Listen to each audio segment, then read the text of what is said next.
Scott Wheeler is an investigative journalist, and he is also the author of a number of books, including Trading with the Enemy, How the Clinton Administration Armed China, Shadow Government, What Obama Doesn't Want You to Know About His Czars, and Promoting Decline, Obama versus America.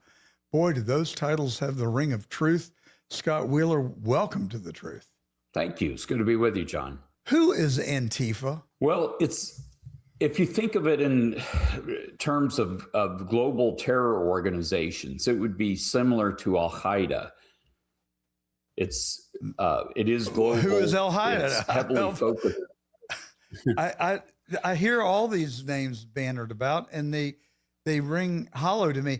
So Antifa is a U.S.-based. Is it an organization? Is it like a loosely constructed confederation? Well, they don't have a base. Well, they don't have a base per se. They don't have a center of gravity, and they don't have a headquarters. They are scattered throughout the world, heavily concentrated in the United States right now, with organizations that are locally known. Like in Oregon, for example, you have Rose City Antifa,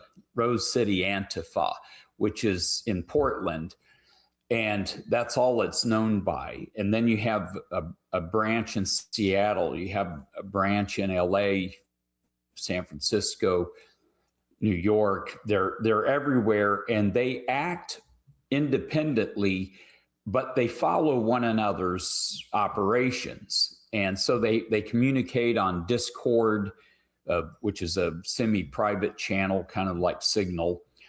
And they can organize, and they can get groups from around the country to come to one place. They did this in 2020 frequently. They would show up in Washington, D.C. or Atlanta or New York City, wherever they wanted to concentrate attention.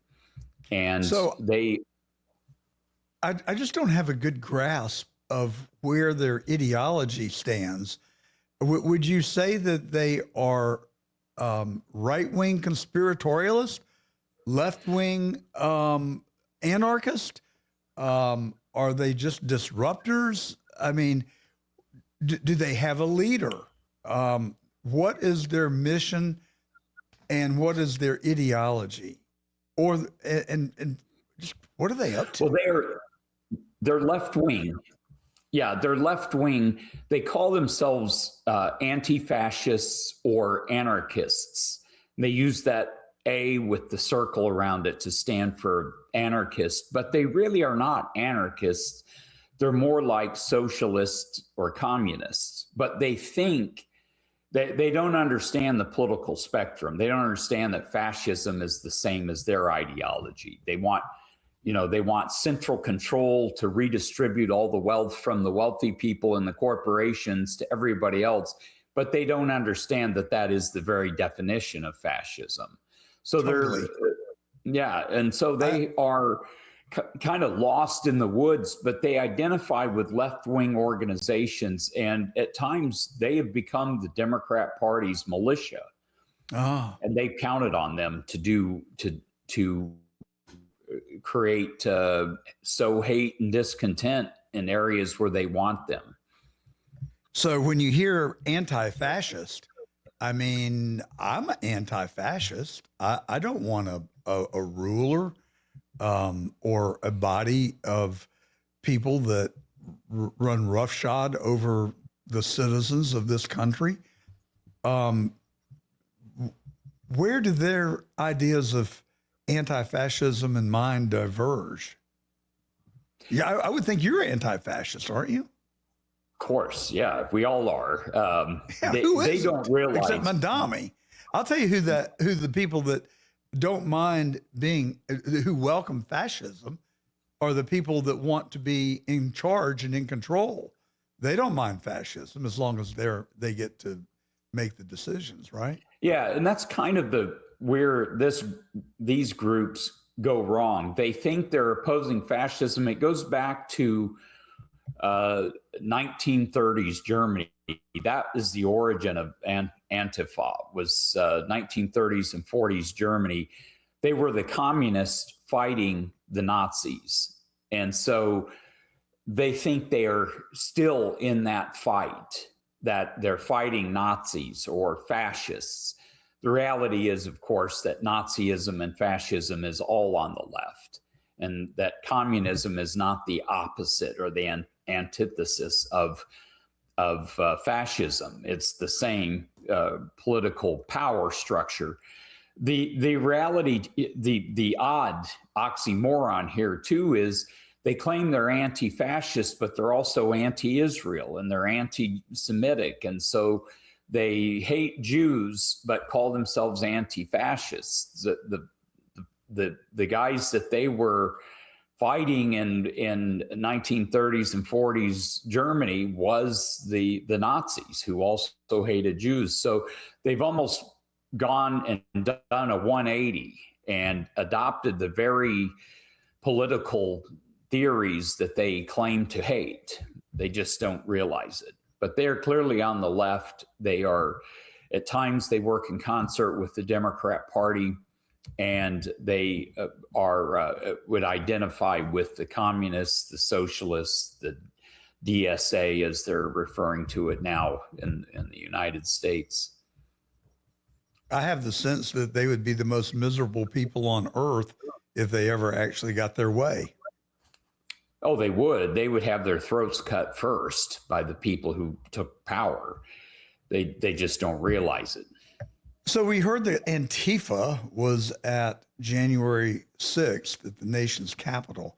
Have you looked into that at all? I was there. I went there because I expected Antifa to be there. And why aren't you in prison? Or why were you in prison? Well, because I am a card-carrying journalist. I have a pass to be in the Capitol and at the White House, and so I was a legitimate journalist covering these things. There were some journalists who were prosecuted, but they were acting out of bounds, so to speak. They were crossing some lines that they should not have crossed, and they were not credentialed by the United States Senate, as I am. And so they are the ones that were arrested. I think there was about a half a dozen of them. But yeah, there's one guy that's very prominent on as a guest on podcast. I can't recall his name, but yeah, I think he spent 2 years in jail and then got out with the Trump pardon. I think he worked for the Daily Wire, if I'm not mistaken. I think they picked him. It wasn't the Daily Wire. It was a different publication. I can't recall it, but I don't think he ever actually went to jail. He was prosecuted towards the end of the Biden administration. And so by the time he would have been sentenced or gone to trial, he was covered under the pardon. But for the most part, he was one of the ones making a lot of noise, and he had done a couple of things that probably invited trouble.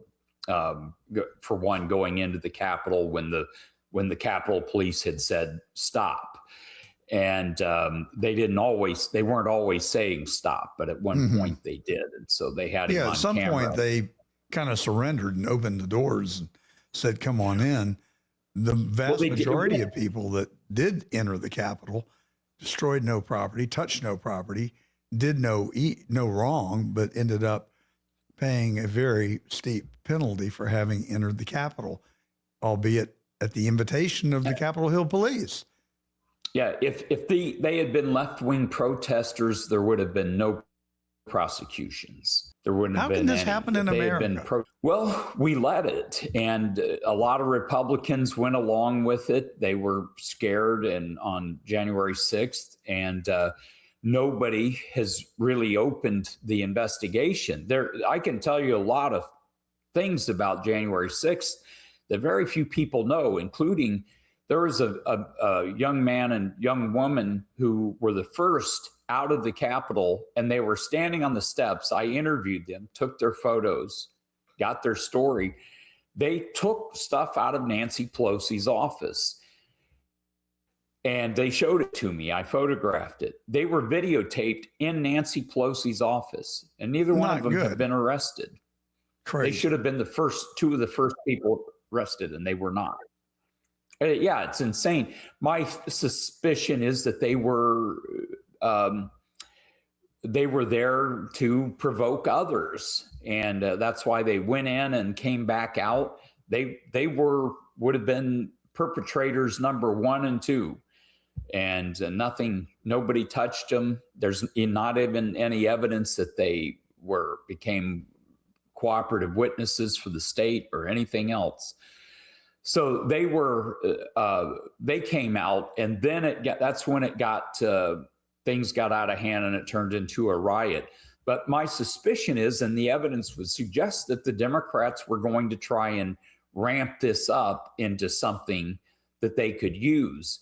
And it went further than anyone expected. And then they used it to their advantage, and to say that this was an insurrection. But there were definitely, Antifa was there. They were, it's demonstrably provable. Some were even held up by the Washington, D.C. police on their way to the Capitol on January 6th. They were detained, let go, and they had weapons. The only people with weapons in D.C. on January 6th were Antifa, and yet they were not charged. Why now? So now we have the White House, both chambers of Congress, and the Supreme Court. Why are we allowing them to get away with all of the stuff that they continually do? It's just mind-boggling to me, frankly, Scott, that, the Democrats perpetuated slavery in this country. The Democrats fought the abolition of slavery. It was Abraham Lincoln, a Republican, who freed the slaves. And it was the Democrats who assassinated John Fitzgerald Kennedy and Bobby Kennedy and Martin Luther King. These were not Republican actors. It was LBJ and Allen Dulles. And then you go through the January the 6th. They accused Trump of leading an insurrection, yet they are the ones who convened an illegitimate commission in Congress to investigate January the 6th and did not follow the congressional rules. They did not allow the minority leader to appoint members of the January 6th commission. And when they did bring witnesses before the commission, they allowed them, encouraged them to lie. I mean, Liz Cheney openly was texting that gal who worked for Mark Meadows and said that Trump grabbed the wheel of the beast and commanded them to drive to the Capitol. And it just turned out to be a certifiable lie. Has she been punished? Has she been investigated by a grand jury? Has she been investigated at all? It does not appear so. What's her name? Hey, Hutchison, Bailey Hutchison, something Hutchison. She lives in Atlanta, I understand. But why? I mean, why do we allow them to get off with all this stuff without any repercussions? For one thing, the Democrats control the narrative, and they have control of almost all the news media. Republicans are terrified of January 6th because the Democrats say anything that goes against their narrative is a conspiracy theory. And so Republicans are gutless for the most part. They won't open these investigations. Now they have the Justice Department. This would be a very good time to do this. But part of their problem is that for decades, the Democrat Party, which is the most corrupt institution in U.S. history, they control the rank and file of the Department of Justice, just like they do in the FBI, the Department of Defense, and the CIA. Most people don't remember this, but if you go back 20 years, the Democrats hated the FBI. They hated the CIA. They didn't trust them. Then after starting back in the 90s with Bill Clinton, they got control. They started putting people. We had a phrase back in the 90s for these people that got ranked fast at the Department of Defense, called them the Clinton generals. And they got control of the Department of Defense. They were doing the same thing at the FBI, the Department of Justice, the CIA. Once they got their people in charge there, all of a sudden, Democrats and the CIA became close allies of one another. Democrats would defend the CIA against any suggestion that they had done something untoward. So that's what we saw happened about 2015, 2016 is when this all switched over, and the Democrat Party had control of the FBI and the CIA. They had already gained control of the Defense Department and the Department of Justice, but the rank and file prosecutors, the people who work at the DOJ, most of them are Democrat Party hacks, and they serve the party's interests, not the country's interest, and certainly not the interest of justice.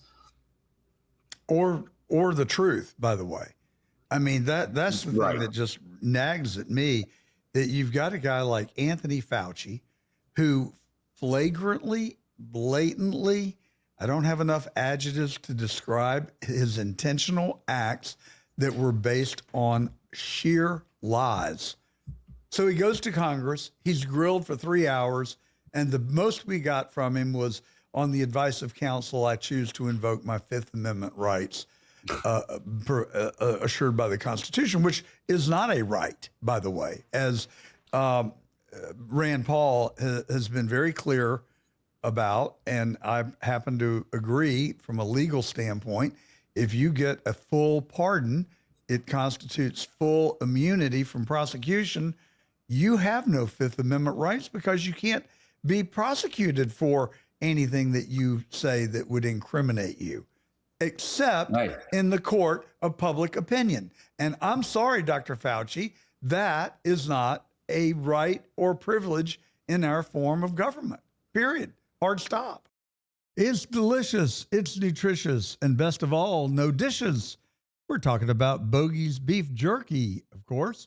Premium craft beef jerky that's taken off at the most prominent golf courses and resorts across America. Made for the turn, the road, or whenever you need a bold protein-packed snack, Bogey's delivers the rich flavor and that premium chew every time. From smoky heat to Pineapple Express, try some Bogey's beef. They've got a flavor for every player. Bogey's beef jerky, tee it up, tear it up, and enjoy. Well, the fact that he was a government employee indicates that he owes the Congress and the American people explanations, but it also indicates that he may not have full faith in the pardon that he got. He may have feared that that wouldn't hold up in court because it was signed with an auto pen. All of that is yet to be challenged yet. Hopefully it will be, but the pardon may not be worth the paper it's written on. Well, why are we not investigating that? Why has the oversight committees of either house or the Judiciary Committee not subpoenaed the operators of the auto pen and asked them, on what authority did you use the auto pen to pardon Anthony Fauci? Who told you to do it? It seems like those narratives or stories that they would come up with would melt like a hot ice cream cone on Pennsylvania Avenue in August. So, you know, the right to pardon, they say, is perhaps one of the president's greatest powers. But a clerk working in the White House does not have presidential authority. So I don't know what you ascribed it to. At a minimum, it would be forgery. It would be tantamount to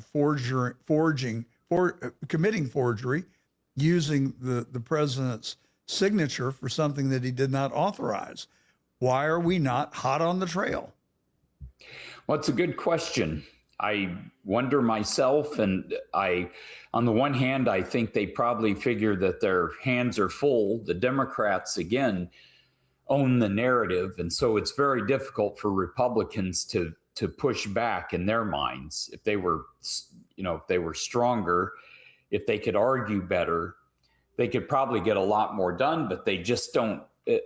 They don't have it. They can't push back. For one, if you look just how the Iran war is being handled, Democrats are out there saying Trump's war of choice, and not one Republican have I heard respond with, no, Iran started this war.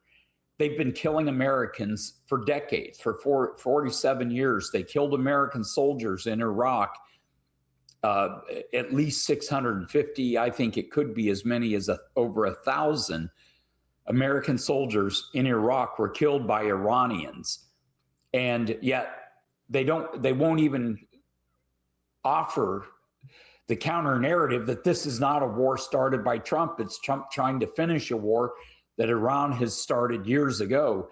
In 1978, when they took our embassy in Tehran and held 66 diplomats hostage for 444 days. To me, that's provocation enough to go in and bomb the hell out of them.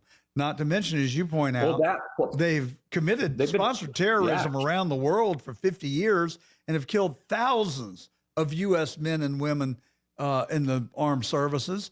And then they've killed 43,000 of their own people in this calendar year. Any of those are enough for me to say, go to war with Iran. They've got to be stopped permanently. The president has yet to make his casus belli, and that's one of the reasons we just are kind of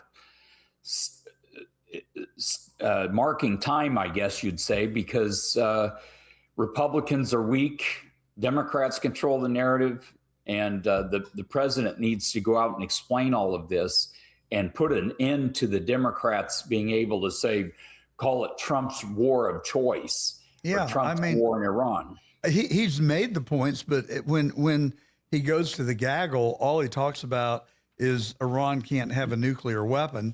And I'm one of those people who are somewhat skeptical about Iran's nuclear weapon capabilities based on the intelligence officer, what was his name? Anthony, help me out. The guy that resigned from the... the guy from Washington. The guy he worked for Tulsi Gabbard. Huh? Yeah, he is. I wouldn't put much stock in anything he says. He's a Tucker Carlson sock puppet. Yeah, but I hear you, but I can't really agree with you on that one. I happen to think Tucker Carlson is a very honest broker. And I think that he tells the truth. Anthony tells me it was Joe Kent that I was trying to recall. And what's in it for Joe Kent to resign from one of the most powerful positions in the federal government? I've seen a lot of his interviews. He seems to be motivated for the right reasons. I'm sorry? Well, he was under investigation for one thing because he likely was leaking classified material to people like Tucker Carlson, who's, I can tell you, he's an absolute idiot and a buffoon.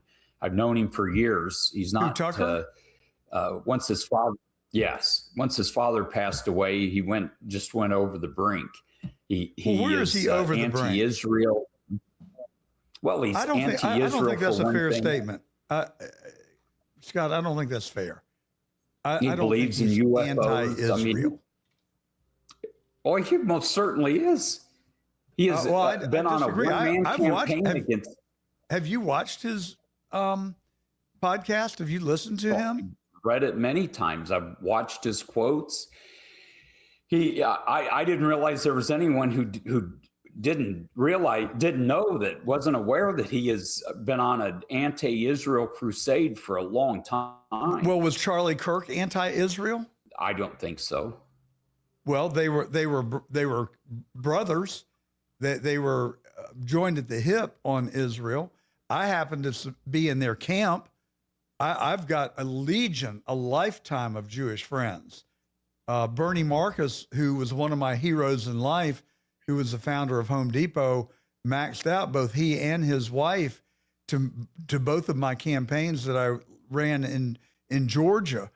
So I don't think you can question my lack of anti-Semitism. However, I am quick to point out that Jews in this country make up 1.5% of our population, 35% of our wealth, and 85% of our media.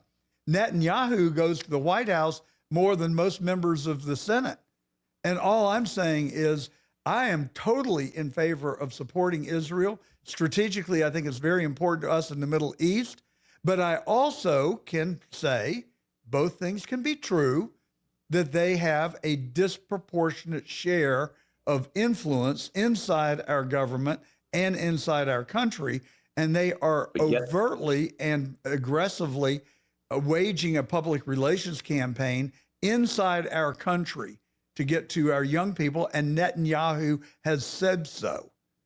So I think that is wrong. If the Jews control 85% of the media, how is it that nearly all of the media is calling the war in Gaza a genocide on behalf of the Hamas extremists? I think that's a hard case to make. I don't know that that's true, that the majority of the media are siding with the Palestinians in Gaza. I just don't believe that that's an accurate statement. Last time you watched But there CNN are members of the NBC media News? who say that. I'm sorry? When was the last time you watched CNN or NBC News?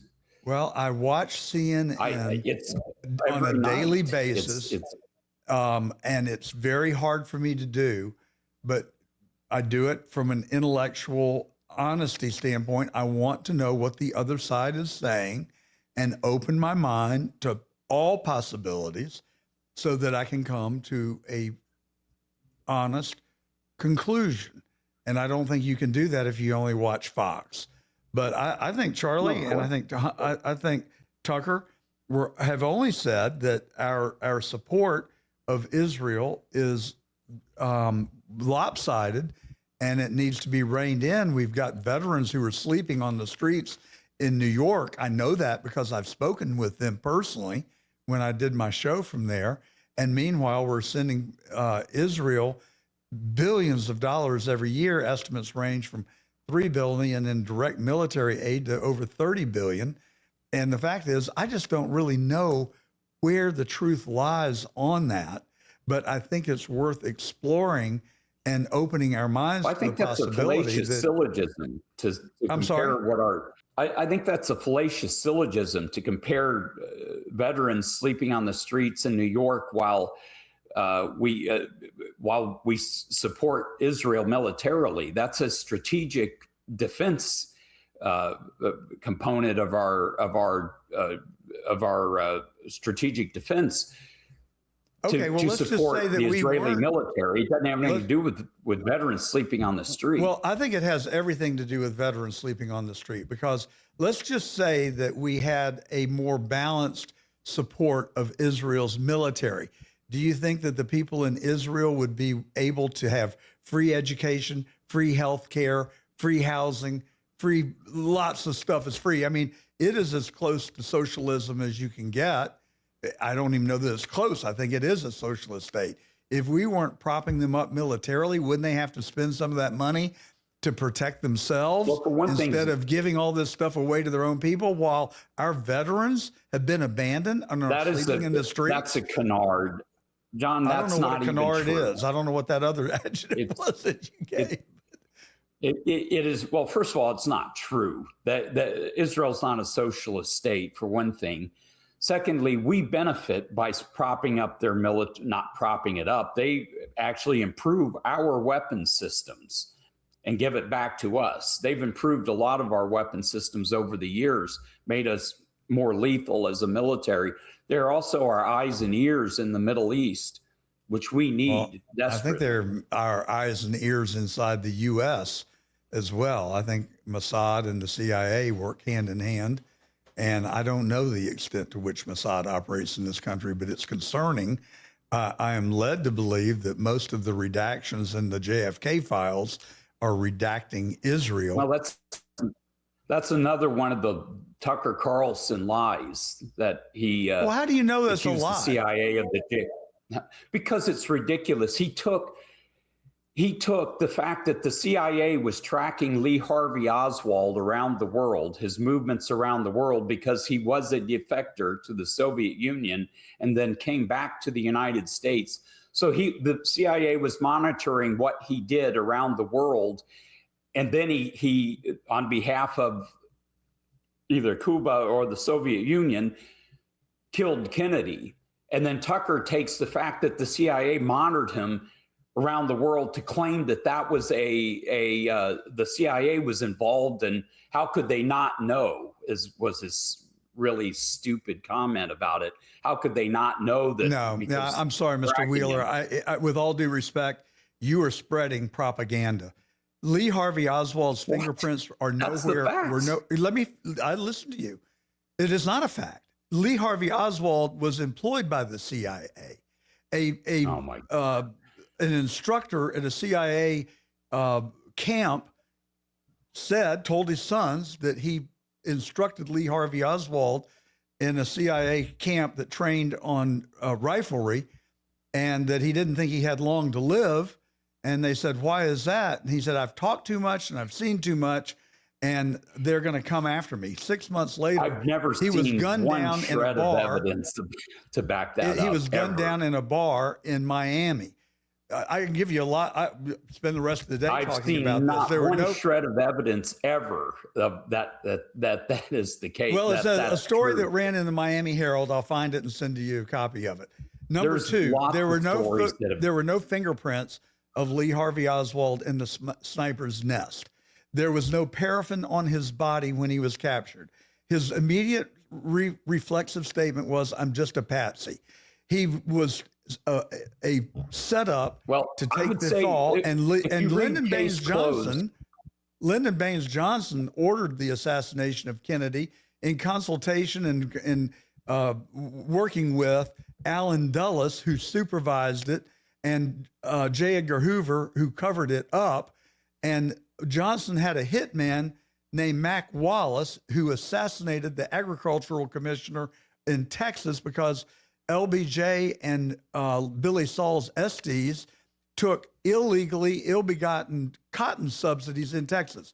The agricultural commissioner, let me finish. The agricultural commissioner was investigating him. Mac Wallace shot him in cold blood at the country club in front of a dozen witnesses. A jury of 12 men and women convicted him of murder. On the day that he was convicted, the judge released him for time served, and Mac Wallace's fingerprint was discovered in the sniper's nest. So we could spend the rest of the day talking about this. If you want evidence, I can talk to you. Look, I'm not here to discuss Kennedy, and I do have to go to another interview here in just a moment. Well, I think it's important. I do have to go to another interview here in just a moment. So, well, you're welcome to come back on. Well, I just disagree with what you've said. I've never seen a shred of evidence of any of that, and I've seen a lot of conspiracy stories that have been debunked. They're not conspiracy but I've never seen stories. Anything like that. Roger so I can't Stone's really book, comment on it. The case against LBJ, the men who killed Kennedy, David Talbot, the Devil's Chessburg, Mark Lane, the Rush to Judgment, and Douglas's The Unspeakable. Bobby Kennedy Jr. says that the CIA killed his uncle and his father. And so I think that it's important, if we're going to maintain our republic and our freedoms and our democracy, that we assume the moral high ground. Assassinating politicians and doing the dastardly deeds that these people have done is destroying this country. And you should be on the front line. We're going to have to agree to disagree. And I've got to go to another interview. You can disagree here in that today is Wednesday, but that doesn't change the facts. All right. Well, thank you for coming on. Scott Wheeler, an author and self-described investigative journalist.